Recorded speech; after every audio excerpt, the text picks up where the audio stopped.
Bonjour. Après Arthur Rimbaud, partons à la découverte de Paul Verlaine. Paul Verlaine naît à Metz en 1844. Fils d'un capitaine de l'armée, il grandit dans un milieu bourgeois protégé et aimant. Il décroche son baccalauréat et devient expéditionnaire à l'Hôtel de Ville à Paris. Son métier?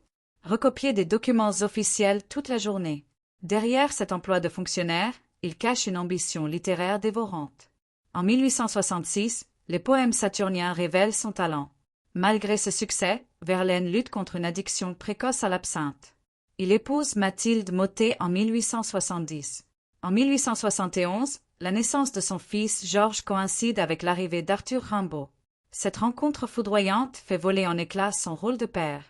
Fasciné par Rimbaud, qui a 17 ans, Verlaine délaisse femme et nouveau-né. Il s'enfonce dans une relation passionnelle et souvent violente. La situation est scandaleuse.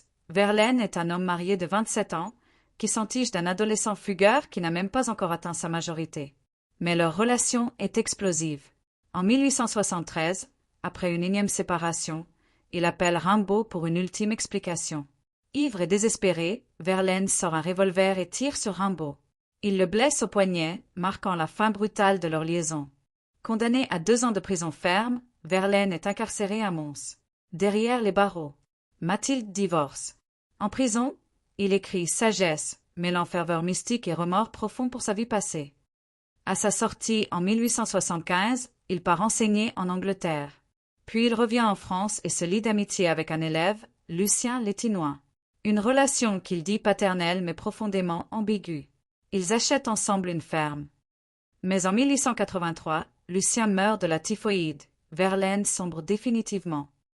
Il retourne à Paris, clochardisé. Entre l'absinthe et les hôpitaux, il devient une figure mythique du quartier latin, le génie en guenilles. En 1884, il publie Les Poètes maudits, consacrant Rimbaud et Mallarmé. Il devient le chef de file du mouvement symboliste. Le symbolisme est un mouvement artistique qui refuse de décrire la réalité telle qu'elle est. Elle s'exprime à travers des images mystérieuses, la musique, les rêves et les émotions de l'âme. Ses pères l'élisent, prince des poètes, en 1894. Mais Verlaine survit grâce à la solidarité d'amis. Il loge dans des hôtels insalubres. En janvier 1896, il succombe à une congestion pulmonaire. Il s'éteint à 51 ans dans sa mansarde de la rue Descartes. Il est enterré au cimetière des Batignolles. Son héritage poétique devient mondial et immortel après sa mort. Paul Verlaine, 1844 à 1896, le poète des décombres. Il prouve que la poésie peut survivre là où tout le reste a péri.